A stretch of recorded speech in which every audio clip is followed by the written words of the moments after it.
All right, time again. Are we live? I think we are. Hello, all, and welcome back to Women's Football Chat Live. It's that time of the week again. It's time for our WSL weekend roundup. It's a bit of a special one, the last WSL match week before the winter break, and we're here with 6 very interesting WSL games. Harry, it was. I think we had a bit of a boring midweek. Not to diss the Champions League, but there were formalities. I think a lot of the fixtures, but this weekend the WSL was incredibly exciting. Yeah, absolutely. This is one of the game weeks I really look forward to on all the calendar because it is that last match week before the winter break. It's also exactly the halfway point of the season, so it's always a big one. And this match week 11 is always the one that sets you up nicely to go into the second half of the season and to kind of define who's in your title race, who's in your relegation fight. And I think this game week has very much had a big say on the destination of both of those outcomes. It was a massive game week. We saw some brilliant results. We saw some crucial points being picked up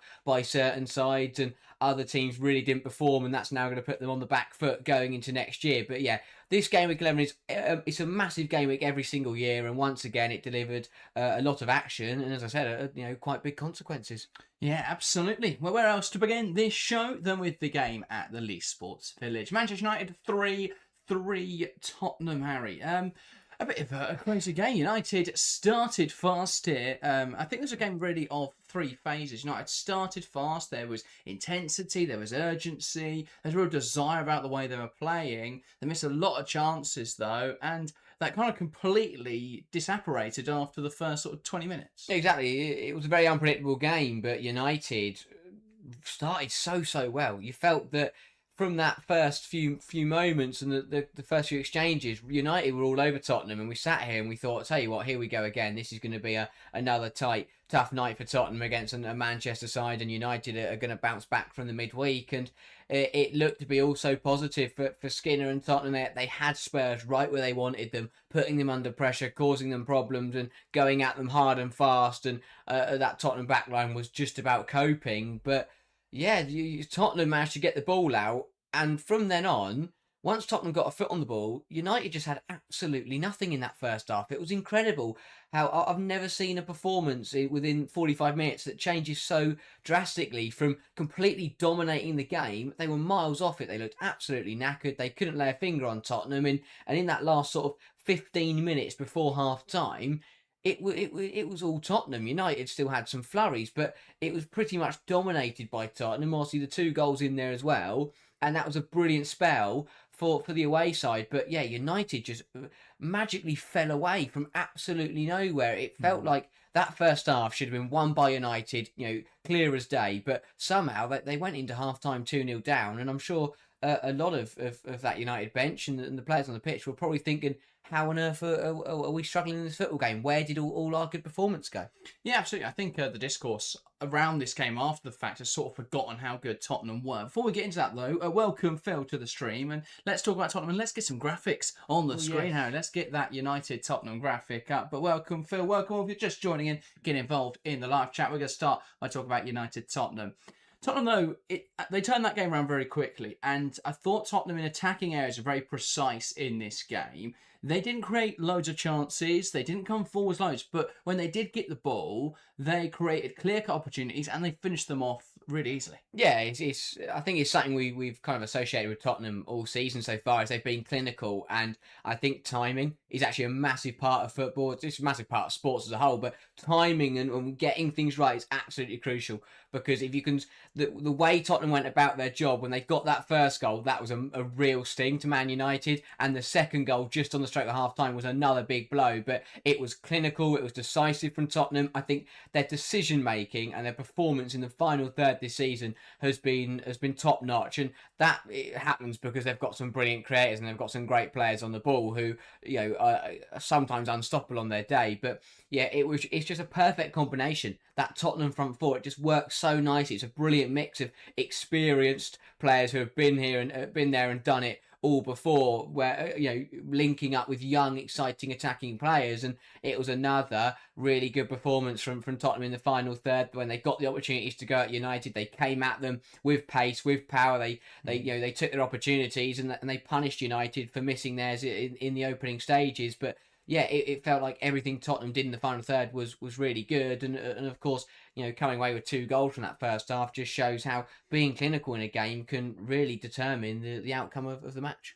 Yeah, absolutely. 2 individuals I wanted to touch on for Tottenham were Olivia Holt and Martha Thomas. Let's start with Holt, though, because I think we massively underappreciate just how talented Holt was. I said it on Sunday during the stream, but it's so difficult to describe how good that pass was. That ball in behind to Beth England that opened the score. I think it was, the way that she was able to carry the ball inside, the way that she was then able to not only hit that ball in behind, but it was a reverse pass in behind, perfectly weighted onto the head of Beth England. It had to be that precise because of the opportunity that it was. So, yeah, perfect from Olivia Holt, and she absolutely ran the show for Tottenham. Yeah, phenomenal. 2 assists in the game, but just across the board, she's the kind of player where she just doesn't put a foot wrong, and it's a very rare player when you in that kind of bracket is Holt's right up there with some of the greatest in terms of that ability to just every time she touches the ball she makes something happen. And as you say, the pass for the first one is just ridiculous.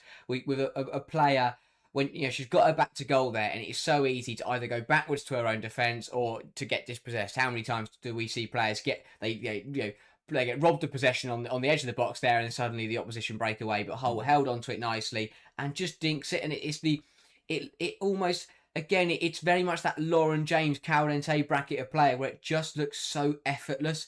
Just the way she just turns, I'll just lift it, I'll just play a perfectly lifted ball onto the head of Beth England like it's nobody's business. It's just absolutely exquisite. It's an incredible player. She just looks so calm and happy to be on the ball. She's not a player, despite her age and despite the experience around her and the fact she's playing in the toughest league in the world. She doesn't shy away from that, and she still just goes about her business. She's happy to pick the ball up and make things happen for Tottenham, and every time she got involved, United just could not handle her. And yeah, the creative spark for Tottenham, another 2 goal contributions in this game. It just feels unstoppable at the moment. Her numbers this season are absolutely ridiculous. Yeah, I think it's kind of an underrated aspect of her game, that creativity, because I think when you look at Holt, or I think a lot of the time you associate with Holt her brilliant ball striking, her ball carrying, her dribbling, which she's really strong in those attributes, that you forget that she's also a brilliant passer and creator, and actually ranks one of the highest for progressive passes and progressive carries in the league this season. So yeah, has been phenomenal. Oliver, welcome to the stream as well, saying yes, Holt has been amazing this season. Absolutely. What a game to miss. It looked like a good one based on the score and the highlights. Yeah, and we'll get to what made it so good. A big goal, though, for Martha Thomas. And actually, obviously, a lot of the discourse around Thomas has been about that goal. But what a performance in general for Martha Thomas. Yeah, absolutely. I think that, usually a striker to be put out on that right-hand side. And, of course, Martin Ho did adapt the tactics to benefit her a little bit. But the contribution from Martha Thomas in both thirds in this game was absolutely phenomenal. Because not only did she get forward, cause problems for Man United, and obviously score that goal, and massive, so happy to see her score. You could see the relief on her face. But the defensive contribution for Thomas as well, helping out Ash Neville, was absolutely crucial. I think Ash Neville is a decent right back, but we know how in certain games, especially against the big size, she can struggle up against some of the better wingers in the league. And Melvin Mallard at the very start of the game was causing all sorts of problems. But once Thomas was getting back in and doubling up, and Neville and Thomas were working together to stop Mallard, who wasn't working with Sandberg almost, it was phenomenal. I've never seen a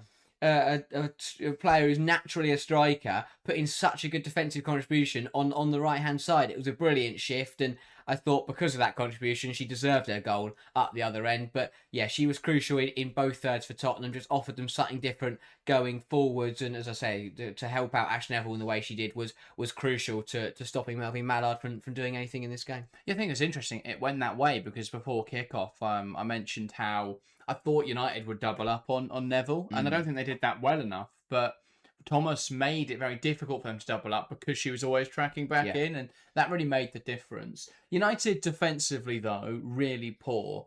I think throughout the game they were brilliant in terms of chance creation in that first half. They had such a high XG. I think their total from the first half was, it gets up to 4.98 in total. From the first half alone, 1.85. So to not score from that, they did miss a lot of chances. I think the more disappointing aspect was United's defence. The structure hasn't changed that much. The personnel hasn't changed that much. But So what do you think explains how they've gone from being such a solid defensive unit to such a mess? Yeah, it's really weird. The lack of the organisation is the biggest thing. There seems to be no one leading that back line, and of course they've still got, as you say, the person hasn't changed, which is why it's so bizarre to see, because it's the same four that last season worked so well together, and the organisation was spot on. And one for the first 7 games this season. Yeah, exactly, and they worked really well as a unit. But as the season's gone on, it just fell away. I mean, you look at the first 2 goals, that both crosses, both come from headers. They simply come because no one talks to each other. The first goal, the whole back line steps up, bar Riviere,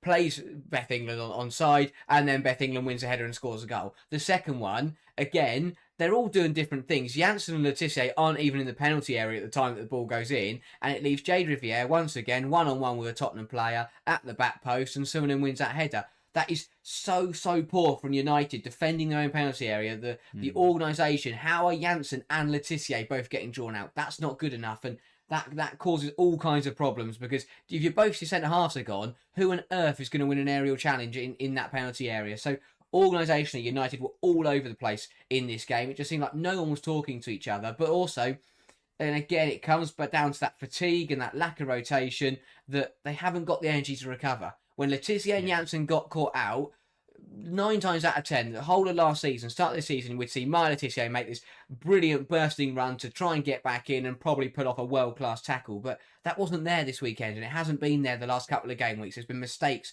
from Janssen, there's been mistakes from Letitia, and when your centre-halves are making errors, of course you're going to concede goals. Of course you're going to lose that organisation, because you can't ask George or Riviere or Sandberg or Riviere in this game, to organise that back line. That's not their job. Your 2 centre-halves are meant to stay central, do their job, and keep everything in check. But when they're getting pulled out left, right and centre, and they don't have the energy to recover, they just got pulled apart by Tottenham. Yeah. And it was very, very good to drag them out. And then, wow, you cross the ball in, and unsurprisingly, Beth England can out-jump a right-back. Yeah, I think fatigue's definitely a huge part of it. I think a big part of why United didn't win this game was fatigue. Everyone on that pitch looked tired. I think especially the midfield, until they made those changes, and it initially opened United's midfield up, and Tottenham played through it. Tottenham made a change that went horribly wrong. We'll get to that, but United's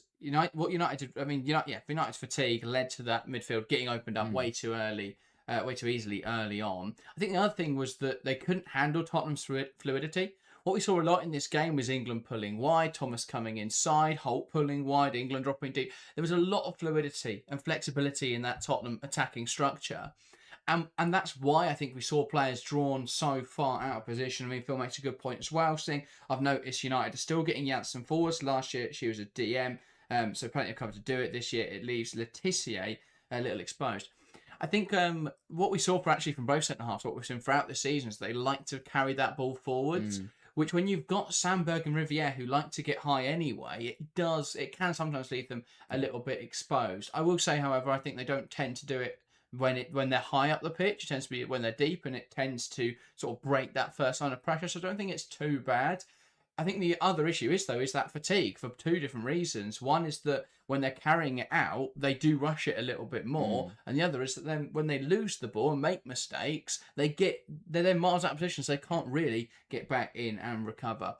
Big turnaround, though. The impact of Fridolin, of Rolfo and United was quite big. Yeah, it was absolutely crucial. It felt like United were down and out. It really did. Rolfo comes on, and again, it's exactly what they signed Fridolin and Rolfo for. You sign elite class players. You sign players who have been there and have been in this situation and done it before. You sign players with that winning pedigree, and they find a way to get you results. And that's exactly what Rolfo did in this game. Comes on and makes a difference. Absolute game changer. Tottenham just couldn't find a way to handle her, and it was the perfect time to bring her on. And again, it's Fridolin and Rolfo delivering to the highest quality. We've already seen her.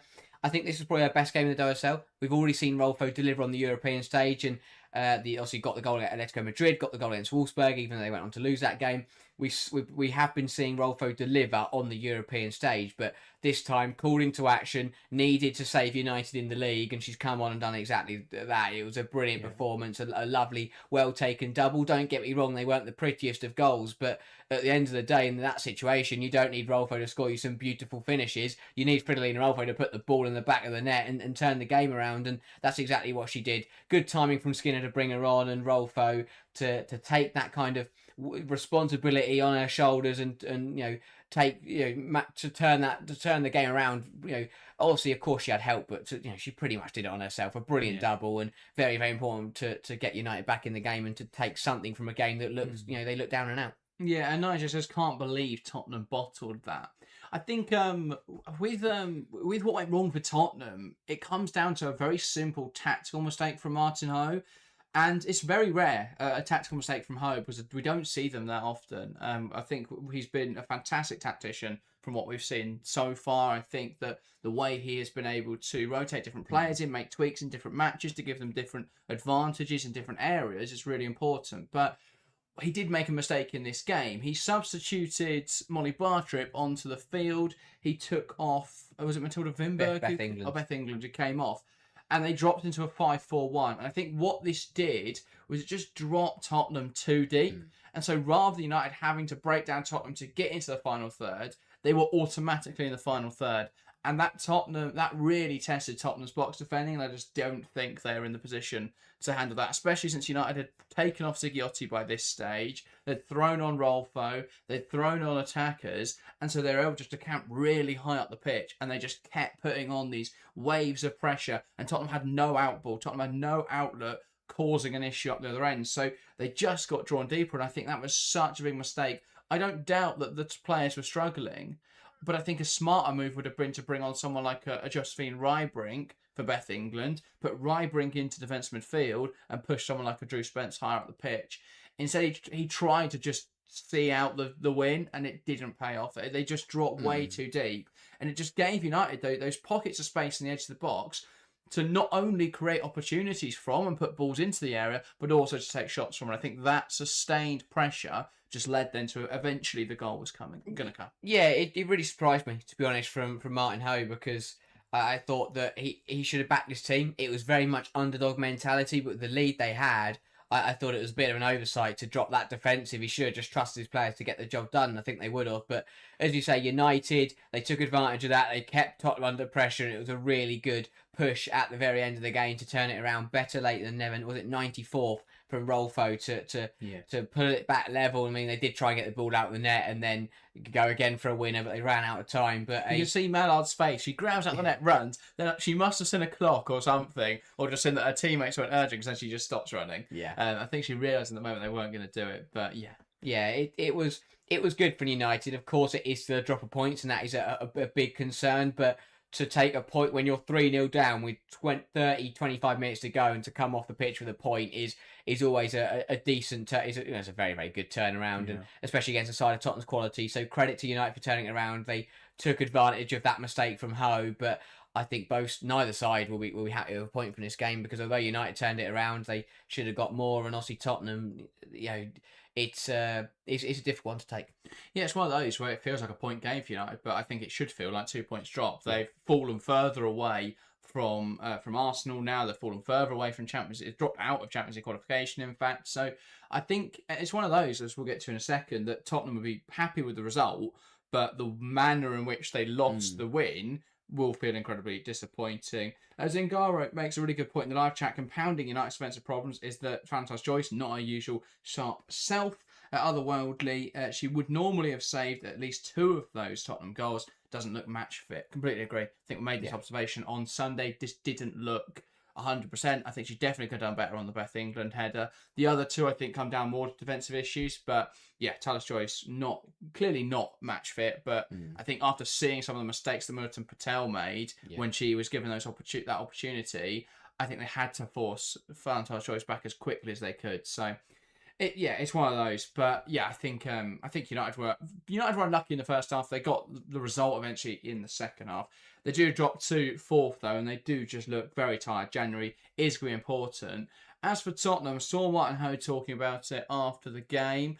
I think they've taken that result prior to kickoff, but he was he was very positive about the way his team was played, but he was naturally disappointed about the result. Yeah, of course. It's always a difficult one to take, I think. And as you say, I thought Martin Ho actually did very well to be reasoned about it and to talk about it, respectfully and clearly, because he would have gone into that game, and obviously you wouldn't have said this to anyone, but as all managers do, and I think when players do it as well, you sit there and go, tell you what, away a Champions League side, we'd take a point here, but at the end of the 90 minutes, of course, they'll be frustrated. I think that they can be happy, take a lot of positives from the game. I thought they were absolutely brilliant in passages, but it just shows the steps they've got to take them from being a good side to being one of the elite sides, one of the best sides in the league. They've got some work to do, but there were bits this game where Tottenham really showed their class, and I'm sure that obviously we've got the repeat of this game on Sunday in the League Cup, so I'm sure Tottenham will be hoping to right their wrongs, and that'll be a great game again because both sides will want to prove a point. Both sides are going to want to go and win the game, so lots of positives to take for Tottenham. Of course, there's lots to learn, but I think there were passages there where they showed some elite football. If they can just tidy up the other bits of the game, then they'll be in more opportunities where they can beat sides like United. Yeah, I hope they both go for their League Cup teams, and we see Rachel Williams up front for United and Martha Thomas up front for Tottenham. No Martha Thomas Blander anymore. She scored. Yeah, first goal in 2 years, and the last goal coming against Arsenal. So yeah, that was quite the moment for Martha Thomas. Phil saying crossbar looked like the player of the match on the highlights. Yeah, United hit it a fair few times in that first half especially. Let's get on then to our second game of the show. Brighton 0-3 Chelsea. Chelsea getting back to winning ways. Then they looked a lot better overall in this game, Harry. Yeah, really good response from the champions. I thought that it was a really good bounce back in midweek, and they did well to carry on that momentum into this weekend. It was clinical, it was clear cut, and it was convincing from Chelsea, which I think was important. And it also, you have to give credit to Brighton in terms of, this wasn't just Chelsea turning up and beating any old side. Going away to Brighton, we know how good the home form has been for the Seagulls last season and this season, but especially last campaign.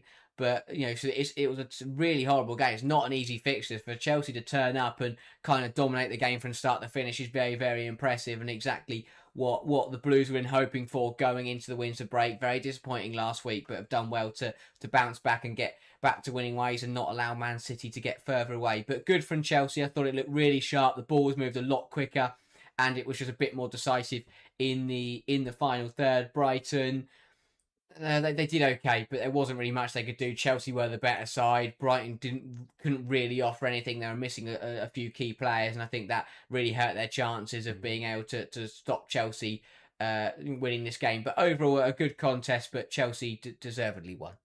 Yeah, I thought Chelsea looked a lot better coming forward. I think what really impressed me, though, was that despite the fact that they were definitely more attacking in this game, they didn't really give up any defensive solidity, and I think that was really important. I think Chelsea were able to... They looked a lot more clinical in this game, created a lot of chances. I think they still could have been even more clinical, and this could have been, about 5 or 6 on a good day, and I think Bagley as well played a huge part, denied a few big chances for Chelsea. But yeah, I thought Chelsea completely blew Brighton out of the water here, which I was quite surprised by. I think back to the fixture last season, this exact game, Brighton at home, that was a draw. That was one of only 2 draws Chelsea had last campaign. So this has been, by Chelsea standards, a bit of a bogey team. I think, Chelsea were very pleased to get the 3 points over the line. Let's talk about Sam Kerr, because she came on at half-time. I think the first half, Chelsea were very dominant territorially, but they weren't really getting those opportunities. We said a lot in that first half on the stream on Sunday that they need box presence in there. Sam Kerr came on and completely changed the second half. Yeah, brilliant from Kerr. We said it in the first half. Chelsea were getting in so many good opportunities to cross the ball, and it was such a Sam Kerr game. And she turned up in the second half and again ran right. This was the kind of performance we were expecting from Sam Kerr. These are I think she was just reminding us of the levels that she can bring to Chelsea. A massive performance, completely changed the game in the second half. Just causes problems for it causes so much hassle to every defender. I thought both goals obviously was massively involved in, forced the own goal for the second one, a brilliant assist for the third one, and was just causing issues for Brighton everywhere she went. I think it's very rare you get a striker who is brilliant at running in on goal and brilliant, has got a yard of pace, but is also really good in the air. We know the heading ability of Sam Kerr is out of this world. So yeah, again, we saw Kerr show that that she is that complete forward, why she was one of the best in the world before she got injured, and why she still is one of the best in the world on her day. So if Sam Kerr can find performances like that every week, Chelsea will probably find themselves catching up to Man City. But yeah, brilliant from Kerr in that second half. Brighton just couldn't handle her, and she was the catalyst to Chelsea going on and dominating that second half. Yeah, I think there were doubts about Sam Kerr's ability to come back and still be at that same level. And while she's not 100% fit yet, we're already seeing that she's still an elite level forward. Her ability to not only create chances for herself with her movement, but also draw others, draw markers to her and create space for others is really important. Yeah, I think she was incredibly unlucky not to get a goal herself. Obviously, got the assist as well for Alyssa Thompson's goal. Another performance from Thompson where she's really starting to improve her game and adapt well to the WSL now. So, yeah, really strong stuff from Chelsea. Brighton, though, offered very little. They just couldn't contain Chelsea, especially in the second half. I think the other thing was they didn't really offer the transitional threat that we would have expected to see from them. And when I think of Brighton, I think about how they're very good at being able to soak up the pressure, but that they're always going to offer something in attack. We didn't really see that at all in this game. Yeah, I think it was a kind of game that we spoke about pre-match that could have been very transitional because Chelsea had gone for the 3-back. We knew it was going to be aggressive, and we also know that Chelsea used to, have conceded a couple of goals in recent weeks. So it felt like, Brighton could have offered something, could have been pretty dangerous on the counter, but they just didn't really have the options. Madison Haley, I thought first half got too embroiled with Lucy Bronze, and that obviously Haley was Brighton's biggest threat with the injuries they've got. Haley was going to be the one to get Brighton going, but in the first half, her and Bronze spent the 45 minutes seeing who could throw each other on the floor the most. And the second half changed a little bit once she was running at Germa, but then she didn't really see much of the ball. So it was a difficult one for Brighton in the attacking third. I thought their best play was when Fran Kirby got on, and they did have a couple of chances that Olivia Peng saved quite comfortably, but still needed saving. But I think it speaks volumes that they only came when Kirby got on the pitch. So it's one of those for Brighton where they need their players back. They're missing a lot of players. Madison Haley has only just come back, and she's just going through the motions. And I think that front line did struggle. I thought it was another below par performance for Kafaji. I think still we're yet to see the best of Rosa Kafaji this season. I don't think she really did much in this game apart from do a lot of complaining. I think we're still yet to see the best of Kafaji in the WSL at all. I don't think she's really found that level that she had in the Damsel Vescan. Just hasn't really adjusted at all to the physicality of the league. I don't think she got enough minutes in that first season. I don't think she's really had enough minutes this season, and the problem is now, especially because she's at Arsenal, she should have been given those sort of opportunities every now and then to come into games and adjust the physicality gently. But because she's at Brighton now and they are so light on options, she has to play every game, and I don't think that's really helping her development because she just looks like she's getting more and more lost. Against the sides lower in the division, where she's given a little bit more time and space, she's really thriving. But I don't think we even see her in games like this. So, yeah, it was disappointing. I think that really was detrimental to Brighton's attack. I don't think they really got the ball forwards. And, I think they had just 4 shots, or 8 shots actually in total in this end, 4 on target, but struggled to really create anything that would have seriously hurt Chelsea. And as you mentioned, Olivia Peng was really good in this game as well. Everything that was asked of her, she came up with an answer. People saying not much to say about this one, just normal service has resumed.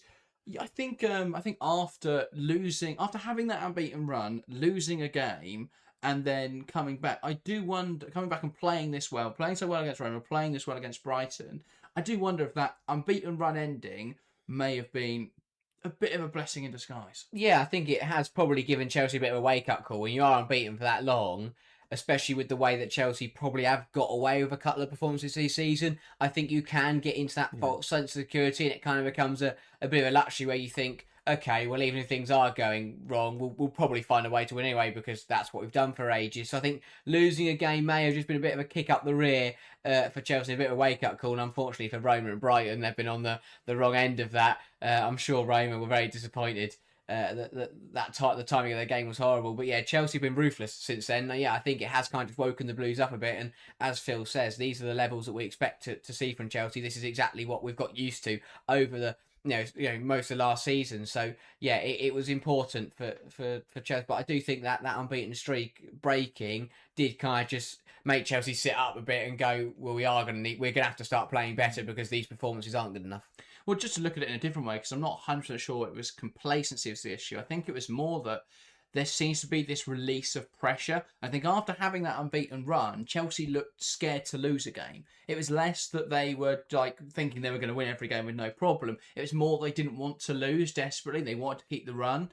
So I think what we saw was them playing without freedom, but what we're seeing now is that it's a lot more free flowing, and it just feels like those shackles have been undone. There's no handcuffs now to their performance. They just play football, and they looked a lot more freer in this game without really giving up that defensive solidity. So, yeah, really impressive stuff. And as I mentioned with Chelsea before, when I spoke about why their problems have been in the Wednesday video last week, it very much was that they scored earlier in this game. That changed the game state, and we saw Brighton got opened up more and more in the second half.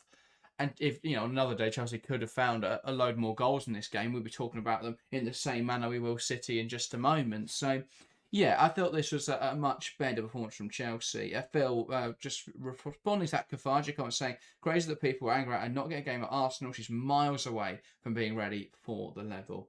I think with her performance this year, yeah, that definitely looks that way. But I think it'll be interesting to see where she goes, whether Brighton do indeed retain her at the end of the season, looking for a permanent deal, or whether she does move to somewhere else. Whether or not Arsenal would consider taking her back will be interesting. But yeah, I think it's going to be interesting. I think she'd have to up her performances a lot in the second half of the season for Arsenal to try and integrate her next campaign. Brighton, though, staying 7th in the table doesn't look too bad when you consider the results of clubs elsewhere in that midfield table, in that midfield battle, because they haven't actually lost any ground. So not too concerning, but January is going to be quite important. It felt Brighton have lacked depth options this season. Yeah, absolutely. They need to replace what they've lost. Obviously, Fran Kirby coming back is a big one, but you've still got Adjumang out and other players missing across the board. They just need to bring more quality overall, I think, and just more players. Vidicic needs more people at his disposal to give them different options in this game. This Chelsea game, they had nothing else to offer. Once Fran Kirby had come on, that was all they could do, and then they had to kind of sit there and wait for the game to end.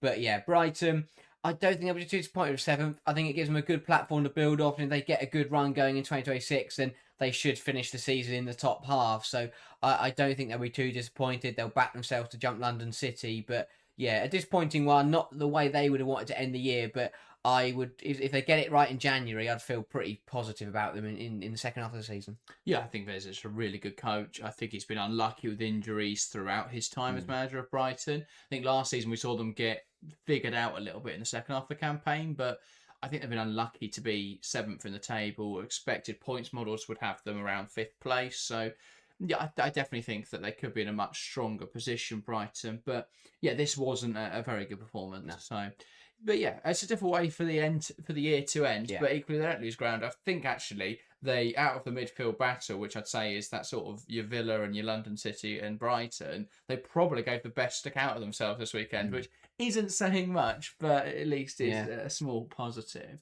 And speaking of one of those sides, let's get in to the absolute drubbing that occurred in Manchester. Man City 6, 1 Aston Villa. Phil, I want to get your thoughts on this one as well, so get involved in the live chat. Because remember, Phil, in the first 30 minutes, popped into the live stream that we were watching the Chelsea-Brighton game, popped into the live stream and said, Villa have been quite even with Man City here. And I actually think we're watching the game back, that first 30 minutes, it did look quite even. But after that, absolutely awful from Villa. They were stretched way too easily. And actually, I think that you could easily, you could describe that as a pathetic performance. City were brilliant, and we'll get to that, of course. But I think the way that Villa just fell apart after that 30-minute mark was embarrassing. Yeah, it was really poor. It was uncharacteristic of Aston Villa. We have associated Arroyo's Aston Villa as a side who really refused to be beaten. Look at their performances against the big sides most recently. They very nearly took points off Chelsea even this season. Last season, they only lost 1-0 to Chelsea. They've drawn to Arsenal this season. They gave Arsenal a brilliant game last season. I remember they only lost 2-1 or 3-1 to City at Villa Park under Sean Gota. But we've seen this Villa side over this season and last be really good against the big sides. They're taking points off Man United this season as well. This was so out of character. I did not see this coming. I mentioned those 3 fixtures there. They drew to United, drew to Arsenal, and only lost 2-1 to Chelsea. So we fought, and we went into this game, and as good as Man City have been this season, we thought, I tell you what, Villa could cause some problems for Man City here. And as you say, the start was brilliant. Daly probably could have scored. I thought they should have had a penalty as well. I thought Kashbrai did enough to clip Grant and to barrel her over. That should have been a penalty. So, in that first opening stages, that's exactly what we expected. Regimented from Aston Villa, when they got the opportunity to go at City, they took them on, and if they had scored their chances, maybe it's a different game. But what happened after that was a shambles, an absolute shambles. And I think Arroyo and Villa will be the first to tell you that was not good enough. It was a really, really poor showing. In the last kind of 50, 60 minutes of the match, and it was nowhere near the level we expect to see from Aston Villa, and Man City took full advantage of that, and they used their quality to run right. But yeah, Aston Villa was so poor. Yeah, I think a lot of people questioned when they saw the result, because obviously with the fact that all 4 games happened at once, a lot of people didn't actually catch this game. So I've seen a lot of people on social media going, well, was this Villa being really poor, or was it City actually just being so good right now? As with most things, it's probably somewhere in the middle. But we've seen Villa put on some really good performances this season, especially against the top sides. Their record, the fact they lost to Chelsea narrowly, they drew with Arsenal, and they beat Manchester United. You thought coming into this game it would be a similar story. But no, City looked absolutely unstoppable. And I think the biggest thing about City is their clinicality. We mentioned about Chelsea not really taking their chances. We mentioned about United. United had 9 big chances in their game, and they just didn't put anything in the back of the net. City in this game only created 5 big chances, but they only missed 1. So you don't need to create any more than that, because it's always going to go in. I think 3.92 XG shows that they created loads of high quality opportunities, 19 shots, 11 on target. The way they're able to create those chances, the way that they were able to pull that Villa defence apart.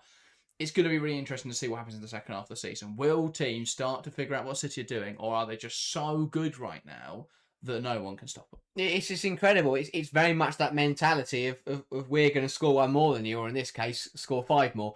But yeah, it's just I've never seen a side. Apart from we know Chelsea, prime Chelsea under Emma Hayes would do it, but they're just blowing sides out. But I don't think it was ever a side like Villa. Like I get what you're saying, because because there were some big results back in the day, but in terms of the relative quality, Aston Villa, for me, are the easily 7th or 8th best team in this league. And I think right now in the WSL, that team is really strong. Back when Emma Hayes' Chelsea were beating teams 4-5-0 every week, it wasn't quite the same achievement, because everyone other than the top 3 teams weren't great. But the quality is so high in the WSL. So for City to be tearing teams apart, not just beating them convincingly, but this was an absolute demolition job. An embarrassment for Villa.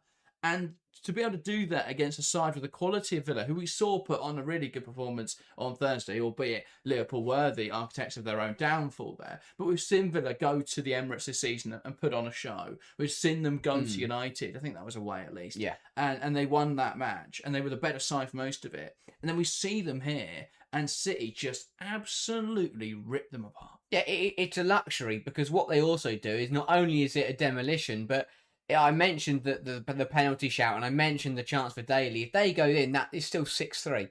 And City have still won this game very convincingly. That's the ability they've got right now, is that no matter what sides are doing to them, it doesn't matter. When Parker scored that corner, 3-1, no, that's all right, we'll go score another 3 goals and make sure we're not going to drop points in this game. It's ludicrous. I've never seen a team and a striker in Shaw, but just across the board, so clinical, so dangerous. You just felt, not just in this game, across the whole season, you think every time City come forward, they're going to find the back of the net. They're scoring at an absolutely ridiculous rate.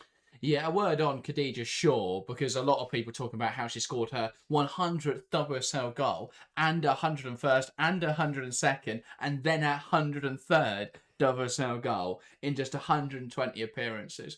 That's a ridiculous stat. Do you want to know a stat that impressed me even more? She's underperforming her XG this season. That's ridiculous. Her XG is 12.2, and she has only scored 12 goals. So I think, as much as we talk about Khadija Shaw being this elite level goal scorer, it is as much as about Man City being able to create so many chances that you put anyone in that position, they're going to score a few. Now, of course, it has that sort of X factor of having Khadija Shaw, and she is such an unstoppable force.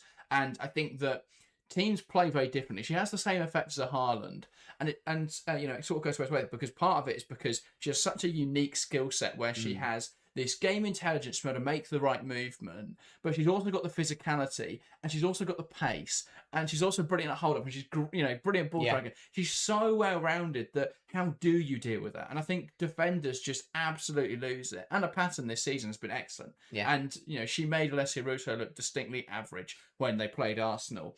In this game, I thought she could be done for gambling or something, because the way that she was trying to deal with Shaw, it looked like it was her first WSL game. But it's just so difficult to know how to deal with Khadija Shaw. And yeah, she had a really tough game out of pattern. Yeah, it's not a nice one to see, as you say, when you know a player can be so good and can deliver a performance of high quality.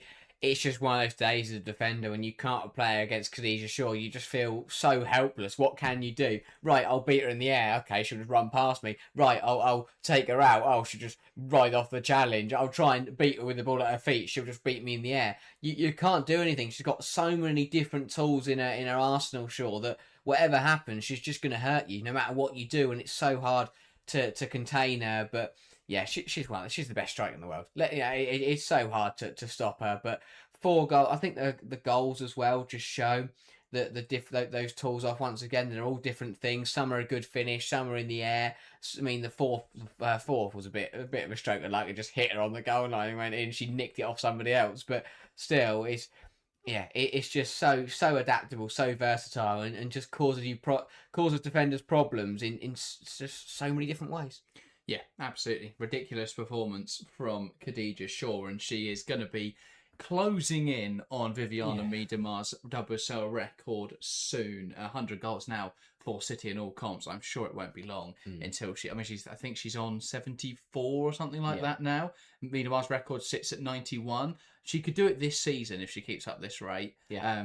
She'd have to up it a little bit, but yeah, sure, not far off now catching to be the WSL leading goal scorer, and I think it would be a testament to how good she's been in this division, especially obviously with an extra 4 games, coming in next season. You would expect it won't be long until she catches that up. But Viviana Miedema obviously amongst the goals as well. Can anyone stop City then? For me, I looked ahead at the fixtures. I don't think anyone's going to stop them in January. No disrespect to Everton or London City. But I think February's going to be the important month. They play Chelsea and then Arsenal and then Leicester. Less so on Leicester, but that double header and triple header, if you believe in Rick Pass never, it's going to be really important.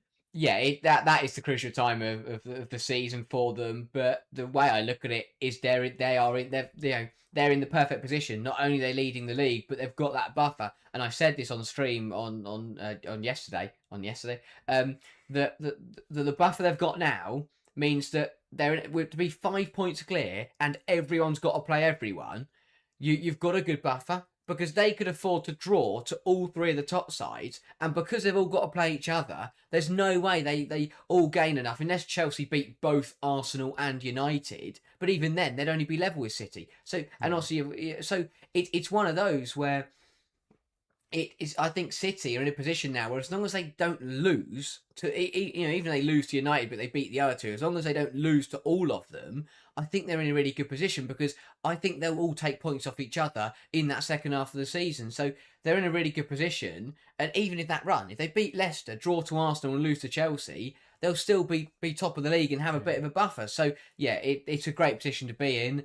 They've got one hand on the trophy. It's as simple as that. To be 5 points clear halfway through the campaign, they're right on the money now, and I think it's going to take a lot. It is going to take a lot to stop them winning the league. It'll be interesting to see. Now will be a test, because I think they are brilliant tactically. I think they're brilliant players. Now will be a test of the mentality. Yeah. Is this side, how do they deal with the pressure of being the leaders? Because no longer are they the underdogs, no longer are they the chasers. Yeah. They're the side setting the pace, and now they've got to keep this consistency up.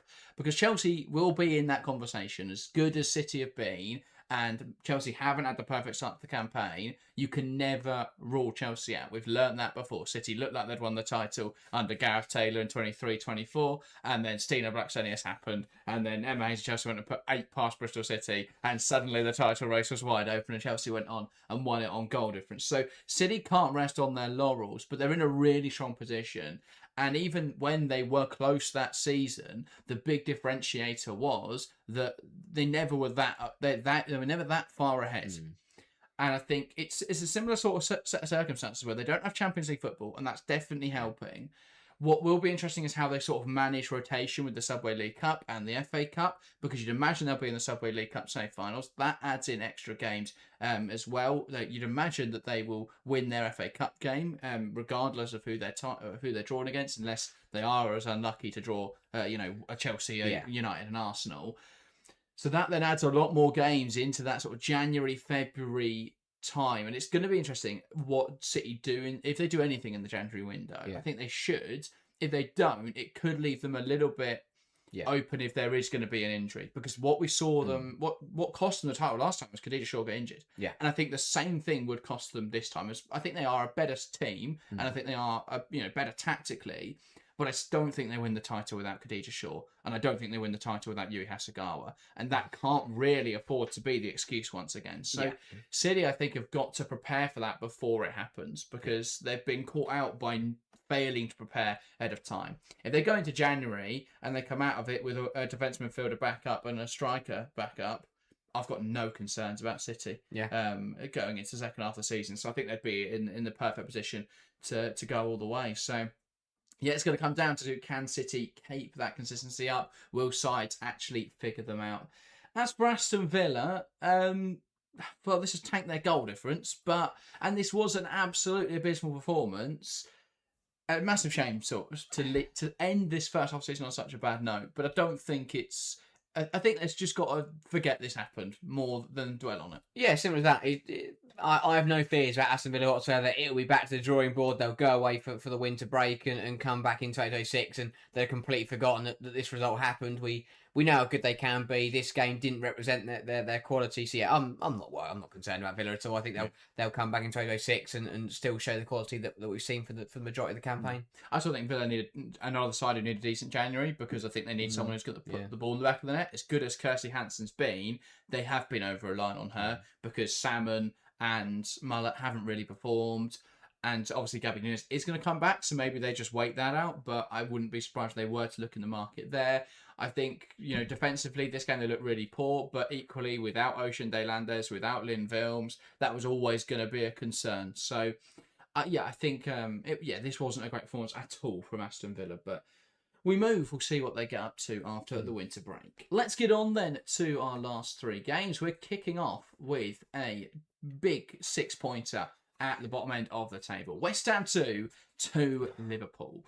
We'll start with the red card decision then, because this is definitely the most heavily debated topic. I've seen people going both ways. Personally, I'll let you do all the technical stuff, because I don't care that much. But I'm interested to see what you think. But personally, it absolutely killed what was going to be a brilliant game of football. And I think whether or not you think it's a red card, it is so stupid from Gemma Bonner to go in like that, in that position, in that moment in the game. So early on, so far away from goal, diving in like that was just such a bad decision. So whether or not you think it's a red card, I think it's such a stupid decision. Harry, as a referee, can you explain to me, because I understand a lot of the people's arguments online, because Jenna Clark is alongside, in my mind, Rico Ueki. So, as a referee, why is that a red card? I think there's factors you have to consider. The first one is distance. This is why you're a politician when it comes to referees. No. Factors you have to consider. All right, there are factors that will go through the mind of Abby Byrne as she's making this decision, as she's thinking about it. The distance from goal, they're in on goal. Ueki's in, is in on goal. They are towards the goal. They're not too far away. You're not on the halfway line. They're very decently into the Liverpool half. I think the second thing is Faye Kirby's not getting there. You look at the position of the goalkeeper. She's in her own 6-yard box, so there's no way she's going to get to that ball and be able to cover Gemma Bonner, because also Ueki's touch is good. If that touch from Ueki is heavy, or it runs towards the sideline, or it is going to run through to Kirby, then Bonner would be absolutely fine. But the touch from Ueki was good. She just knocks it in front of her, knocks it past Bonner, knocks it towards goal, but knocks it away from Clark. And I think that is what made the difference for me. I think it is a red card, because if Bonner doesn't make that tackle, Ueki is knocked the ball through Clark. Clark's alongside. Is she going to... The big debate, I think, that because again I've seen other referees talking about this, and this is where I think referees have even disagreed with each other. Oh, Is that Clark is alongside for me, and I think this is because Clark is close enough to make a Dogso challenge of her own, so she is within reach of taking out. If Bonner's not there, Ueki could take. Clark could take Ueki out and then be sent off. Now, whether you deem that as covering Bonner, I don't. I don't think you, because I think in order for a player to be covered, Clark has to have a decent chance of winning the ball, and she's not going to get the ball from there. She could go through Ueki from behind and get sent off herself, but I don't think you can call that being covered. I don't think Clark is close enough or behind Bonner. I think they were. It's a weird scenario because in the way they're positioned, you've kind of got two players as the last player because they're both right next to each other, so they kind of cancel each other out. I just think with Ueki touches it to the right. I don't think Clark's getting across there to cover Bonner. I personally think it was the right decision. It's a red card. This is why footballing rules are very difficult because it's all very. Yeah, you're as you've explained the judgment there, it's based on what could happen. And that, I think, is a huge problem, but there's not really another way you can do it. Because Jenna Clark's positioning, and I think this is Abigail Bayan and potentially referees in the whole not thinking as in a footballer's mind, but her positioning is going to force Ueki wide anyway. Yeah. And so naturally she's going to get back in. I don't think Ueki just, runs in and scores from that position. So for me, she's not in, it's not clear denial of a goal score opportunity. She's not going to score from where she is. And so I think it's difficult, but yeah, I understand why it was given based on your explanation. I still don't think it's necessarily a red card. I think I think it killed the game. It did kill the game. It was disappointing because it was meant to be a brilliant contest, and then instead we had to watch Liverpool just try and hold on, and then watch West Ham just do West Ham things for the rest of the game. But yeah, it's a difficult one. It's the kind of one where you need more you need VAR and you need more cameras. If you get a high behind there from the goal, you get a perfect snapshot of where everyone's positioned. But from the one camera you get with the WSL coverage, you can't. I mean, Kirby's not even in the shot, but I mean, that's probably not great showing, but yeah, it's one of those where you need more angles to really make a proper decision. Yeah, I think for me as well, the way I sort of view controversial refereeing decision sometimes is if you do the reverse, is the level of outrage the same? In which case it is contentious. I think if that's given as a yellow card, we're not talking about this. I think that, maybe some random West Ham fans are tweeting, that's got to be a red card. I'm fuming. Even then, I don't think most West Ham fans would be worried. No. And so that's the thing for me. We wouldn't be having this discussion. We wouldn't be going, that killed the game. Jenna Bonner should have been sent off. Dangerous footballer. And so I think it is just one of those where maybe by the letter of the law it's a red card, but it screams to me a referee who hasn't played the game at an incredibly high level, because that was clearly not a denial of a goal scoring opportunity. Maybe by the letter of the law it is, but I disagree with it being a red card. We don't want to just talk about refereeing stuff all day, because only Harry enjoys that. So let's get back to the football. West Ham couldn't even beat a 10-player Liverpool.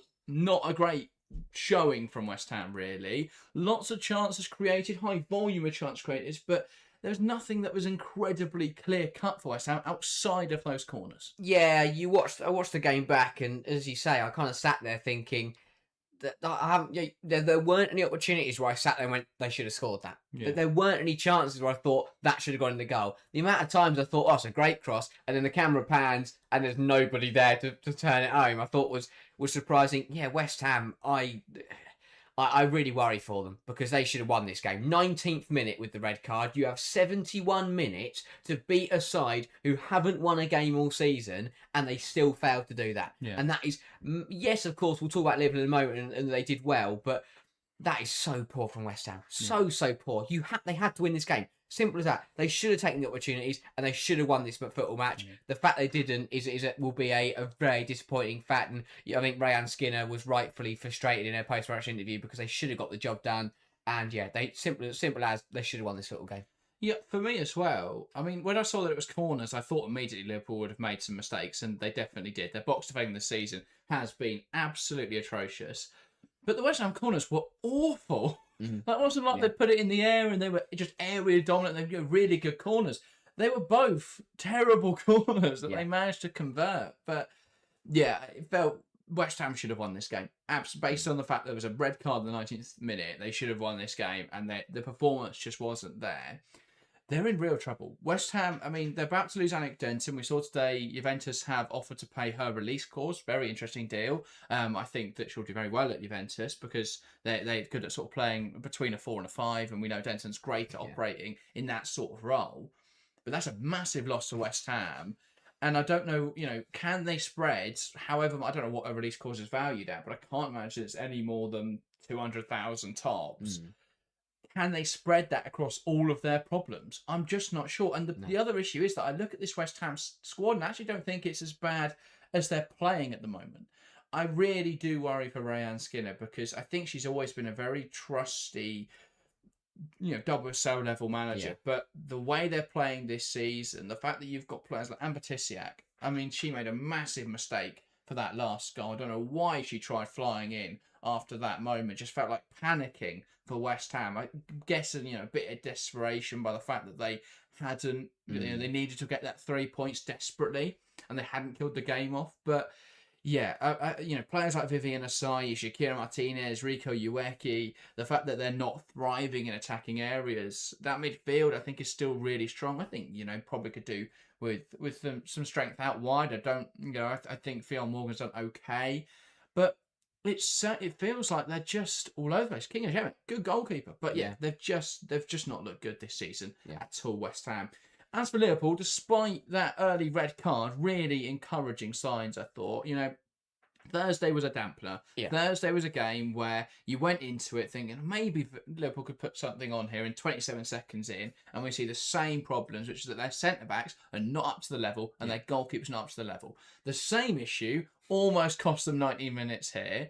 Luckily, Liverpool were able to band together and get through. I thought Faye Kirby had a really good game, some good stops to deny West Ham in this match. And obviously, the big player we need to talk about, Beta Olsen.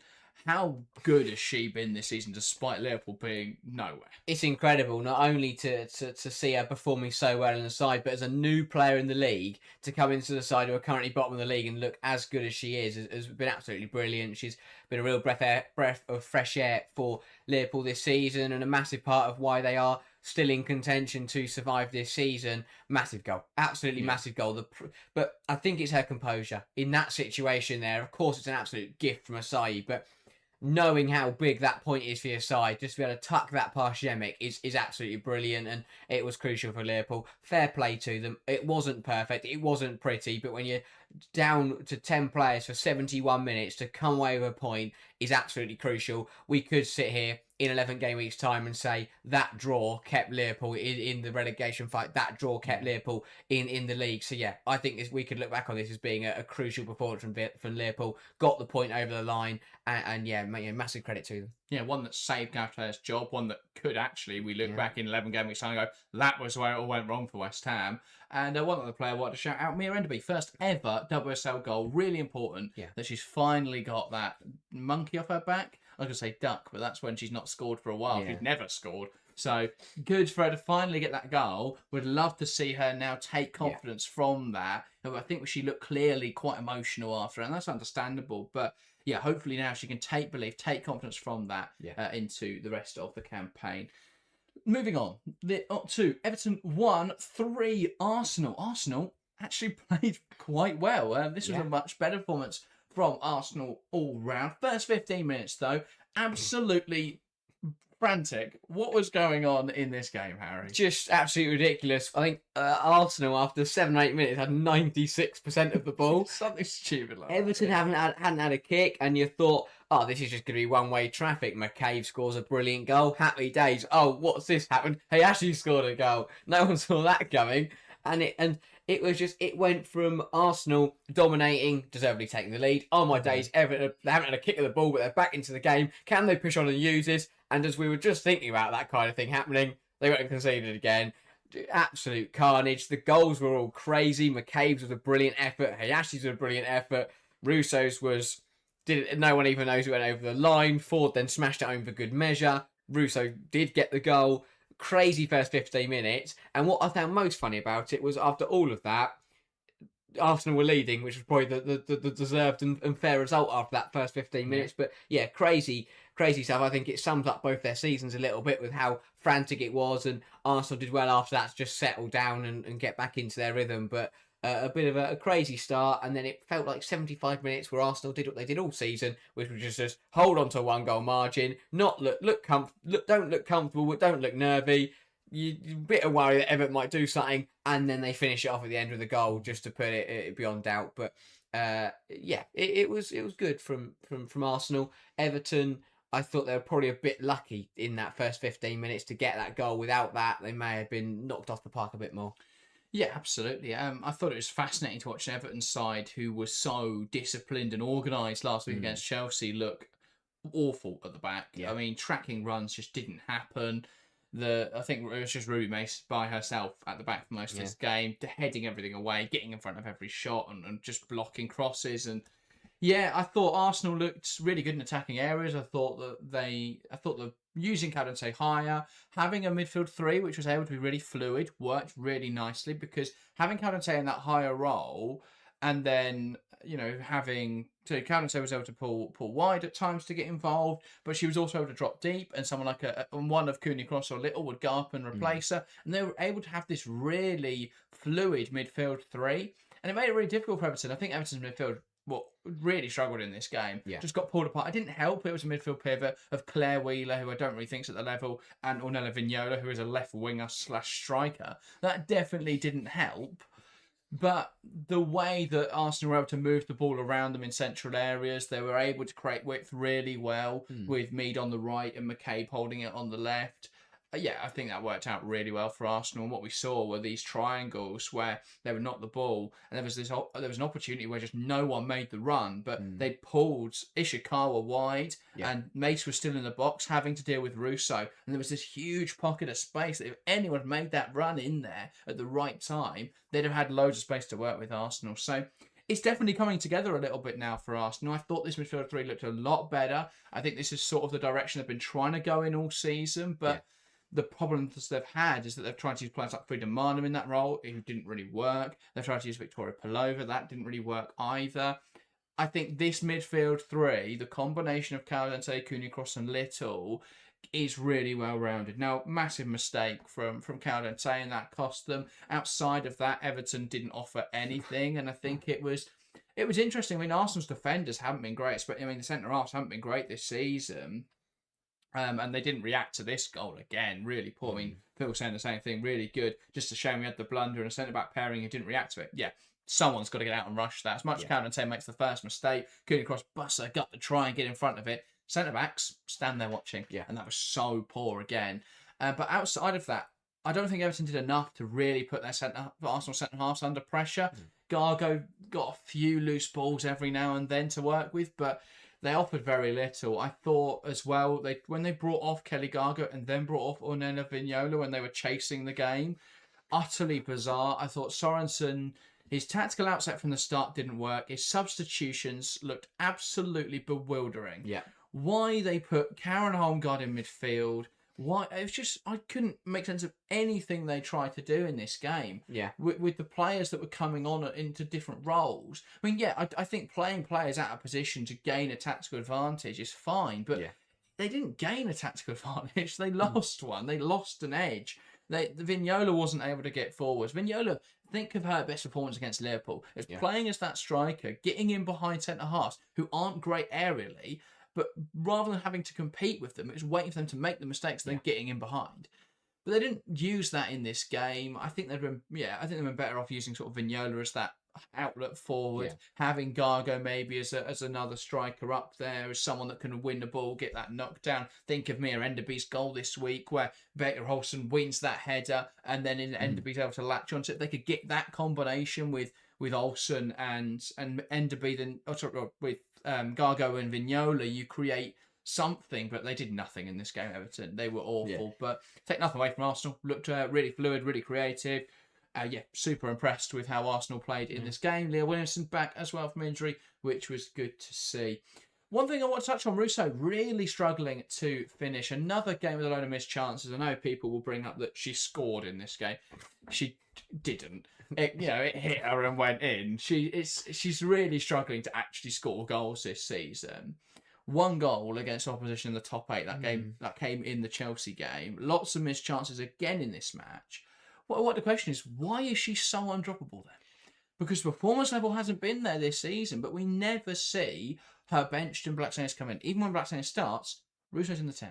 Yeah, it's been very, very interesting. I think that, of course, we know Russo's a fan favourite, and we know on her day she is one of the best number 9s in the world. No one's doubting that, but that doesn't mean they have to play every single game. Some of the best players in the world don't play every single game because A, they wouldn't deliver, and B, if they're not playing well, it doesn't matter who they are on their day.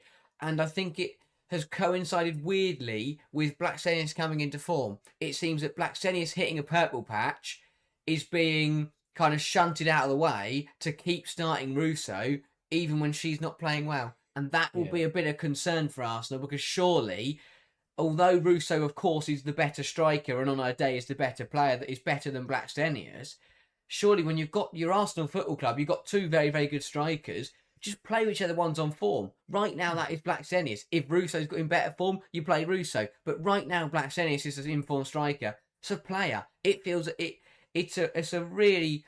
I don't really get what Sagers is trying to do there. It feels so cut and dry. You've got 2 very good strikers. Just pick the one that's playing better right now, and you will have a better outcome. I think the rationale is that in this game, Russo makes the movement to get in get the opportunity. She's brilliant at that. And this is the kind of game against Everton that, one, she's really suited to because Everton are going to sit deeper. It's not really Blackstenius' game. But also that you're thinking, if she gets a goal, that confidence is back. If she's back amongst the goal. She scores a brace here. That's really positive. The goal she scored, I don't think it does anything for her confidence. She can't just stand in the area and wait for the ball to hit her every time. That's not really going to work. So, yeah, I think it's difficult. They would have wanted a goal. I thought what was weird is that when she wasn't finishing her chances, they moved her back and brought Blackstenius on. I'd have taken her off. I'd have made a point that wasn't good enough and brought on Blackstenius and given Russo that little bit of rest because I don't think it's helping her playing every single minute possible either. But yeah, it's Phil says it's the problem with having centre backs who are not primarily defenders. One is a left back and the other is great at passing, but completely passive as a defender. Absolutely. Also saying Russo has always missed a lot of chances. Last season was the same, but we created way more. Yeah, but I think obviously that goal tally coming down has to be that concern. Yeah. And yeah, that will rightly be a concern for Arsenal. Let's go on to our final game then. We've gone well over the hour now, but that is typical for our show. Leicester City 1-0 London City Lionesses. We watched the penalty and the last few moments on stream. Apologies to any London City fans who are watching us celebrate the save from Yanina Lionesses, but it was a brilliant penalty save. Leicester, though, valiant, I thought, watching this game back. Limited all of LCL's chances. And O'Brien did really well with her opportunity. It was a poor touch, but to recover it, she got it in the back of the net, and that was important. Yeah, it was, I think, typical Shannon O'Brien. It wasn't pretty, it wasn't perfect, but she's very much a striker that will get the ball in the back of the net somehow. Yeah, it was one of those where Leicester did what they needed to do and then rode their luck at times. But that's part of football. At the end of the day, when it's exactly what Tottenham did in the Man City game. Football, you have to get big results like this one against sides that maybe you aren't better than, or these big results against sides that you're close to. You do have to ride your luck a little bit. And yes, Leicester did have to do that. London City did miss some chances, and Leicester probably got away with it in certain situations, but Leicester also earned their right to be in this game. As I said, obviously they scored the goal, but there were some really good pieces of defending. There were some, some good football in the attacking third, and of course, again, the penalty is another one where they got away with it. But also credit to Yanina Leipzig because she deserved for that to not go in. So it's one of those where I thought. I find London City so weird because there's been so many games this season where they've been outplayed and they've somehow won this match. Yeah. So they've somehow won the game. And then in this one, I probably thought they were a slightly better side, or at least had the better chances, but they've gone and lost it. And it's just really weird. But there will be concerns for London City to lose to Leicester. But I mean, Rick Passmore, massive credit, a huge win for Leicester, absolutely huge, and another example of even though they're not playing particularly great football, they're finding ways to win. They haven't got the players. I don't think they've got an elite manager, but they've found a way to just grind out results. It's mostly been draws this season, but this is a massive 3 points in the context of the table. But yeah, a crucial game at the King Power. Leicester come out winners. On another day, London City probably would have won this game, but it just happened to be that on this day, Leicester found the way.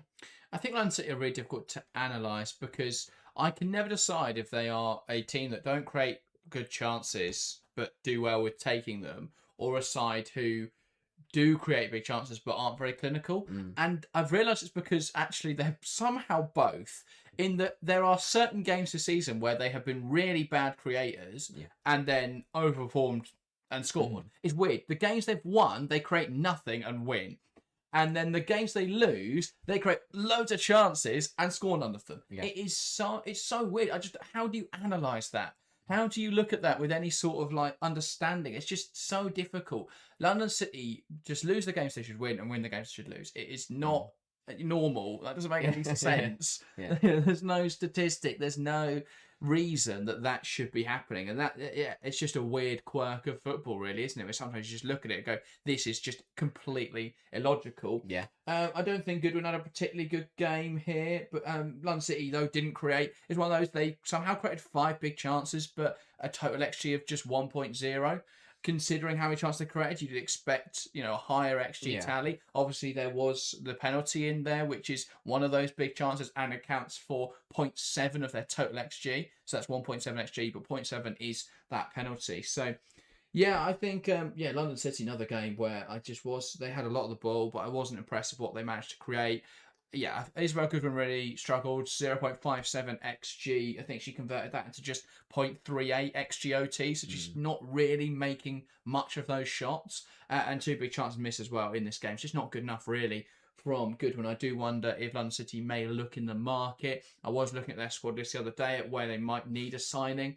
They don't need one anywhere unless someone leaves. They have 4 strikers. I don't know how. We've not seen any of them apart from Goodwin, but there we go. I think it's going to be really interesting to see what they do in the window. But yeah, and then defensively is somewhere where I can be sure on what I think of London City, because they've been really poor defensively this season. Whether it's clumsy giving away penalties, whether it's this game where they're almost tripping over each other trying to get back in to deal with Shannon O'Brien. It's just been, and I think this is obviously a symptom of so much change in the summer. Attacking players click in different ways, but defenders, you sort of need time to get, understand the structure, understand each other's movements. But when certain players are pushing forwards and others are dropping deep, and there just seems to be no communication or understanding or organisation in the back line, it just creates opportunities. And that's why we saw in this moment, as Mitrael gets loads of space because London City haven't dealt with her, she puts the ball into the box. Shannon O'Brien takes a really poor touch, and that dumbfounds everyone. And there was like 3 London City players around her, and none of them managed to stop her putting it into the net, despite taking such a poor touch. So, a big moment though, as I mentioned earlier, that penalty. We mentioned the refereeing controversy around the Bonner one. Don't think there can be any such controversy here. It was quite a clumsy and fairly blatant foul. Yeah, it's a really silly one from Cayman. I don't really understand what she's trying to do. It's one of those where she didn't actually make a challenge. She just kind of smashed into Gaoro. Stupid thing to do at that moment in the game. She was never going to win the ball. I'm not really sure how she thought going in the way she did. When I say it's not really a challenge, I mean, what part of the ball was she trying to get to? If she tries to get the ball and then takes out Gaoro, fair enough. At least you tried to get the ball, but she did just smash into her and then concede a penalty. I don't really think she can have any complaints about that one. Leipzig bailed her out massively with a big save, but I don't really understand what Cayman was doing. Terrible penalty though, has to be said. Aslan's penalty was absolutely woeful. Didn't strike it with any conviction. It was central, way too central, and with no power. Never going to go in. So really poor penalty, but you need Leipzig did really well. Phil said that was a wild jumping hip thrust into a crazy decision. That's the thing. It's such a bizarre way to try and make a tackle. In terms of table ramifications, Leicester are starting to steer clear of that relegation. I mean, they're 9th now in the table on 9 points. They're ahead of Everton, West Ham and Liverpool. 6 points ahead of the drop, only 4 points behind Aston Villa. it always feels like it's about to go wrong for Leicester, but for now, it seems to be going all right. Yeah, I think that the big thing for me now of Leicester is obviously the points gap is good, as you say, but it's also the teams. They've got 3 teams now below them. That's a really good position to be in because with that points gap, even if someone like an Everton jumps them, they've still got 2 sides below them. I think they're in a really good position. If you'd told me that after they sacked Amandine Mikel a couple of days before the season started, if you told me right then that they would be 6 points clear of the drop at Christmas, I'd have told you were dead wrong. But massive credit to Passmore and Leicester because they are putting up a very, very good fight. Yeah, I think if he keeps him up, we should legally make him change his name to Rick Pass Never or Pass Less or something along those lines. Rick Pass Less but win more. Rick Winmore. That should be his new name. Pass Less, Win More. But yeah, that rounds up the game week. Shall we get into some aerial fantasy then? Because normally I'd be very happy to skip this segment of the show because it hasn't gone very well, but I scored 90 points this week, so I'd quite like to quickly get into it. Do you want to put my team on screen first? Anyone else that is in our league, feel free to let us know how you got on this game week. 90 points for me on the triple captaincy. 7 coming from Livia Peng in goal. 1 from Letitia, 2 from Kasper. Quite disappointed there. Thought I would at least get a Man City clean sheet, but alas. 7 from Jenna Clark. She is a visionary. She got bonus points. And that then gave her visionary points. So somehow got 7 from a defender who didn't score and conceded, 5 goals in 2 matches? Yes. So we'll take it. Got 1 from Lily Woodham, though, so that was deserved. 2 from Calvin Tate, 1 from Lauren James, 2 from Jess Park, 5 from Lucia Kendall, and then 20 from Khadija Shaw, and 42 from triple captaining Olsen. I was quite worried after the game against Villa that my triple captaincy was going to go horribly wrong, but I'm very happy with that. As much as triple captaining Shaw this week would have been a better idea, I was never going to do that. I think, I'm quite happy with that. That was a bit of a gamble that's paid off quite well. I've risen from 189th to 126th in the Women's Triple Cap League, so that is okay. I'm starting to play myself back in for contention. Topped on 671 points for reference. If I just scroll down this league far enough, it's now not letting me go past 100. So I'm not near that. Don't think. No, you're probably not. You had 90. Well, I thought I'd just go and better that a little bit. Always have to.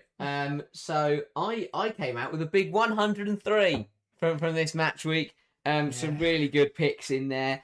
I had, obviously, Khadija Shaw, 20. I think everyone scored loads of points from Shaw. Beta Olsen captained, 14 doubled to 28. Midfield was absolutely massive. 11 from Ayoba Fagino, 9 from Olivia Holt, and 7 from Kirsty Hansen, delivering to the highest quality. And in the back line, 3 from Fox, 4 from Patton, 1 from Letitia, and then a huge 14 from Asmita Ayel. That's why you have her in there. 14 because she got played minutes. She got an assist and a clean sheet, 2 bonuses as well, and she's visionary. Big 14 from Ayel, big 103 points haul, which has put me very, very close to the top. I'm now 21st in the league on the climb. How many points are you behind first? I am, quick maths, 65. That's on. I'm coming for Neil Thompson. He better watch out. Neil, if you're watching, look out, because Harry's coming for you. So look out for that. Did have a scroll through for top of the week, but I think Harry with 103 is pretty much there. I did see like 106, 109. Rubbish. But yeah, we won't dive into those. Phil and H are both ignoring their fantasy because it's going horribly wrong. So there we go. That does round up our weekly roundup, the hour-long show that's taken us 78 minutes to get through.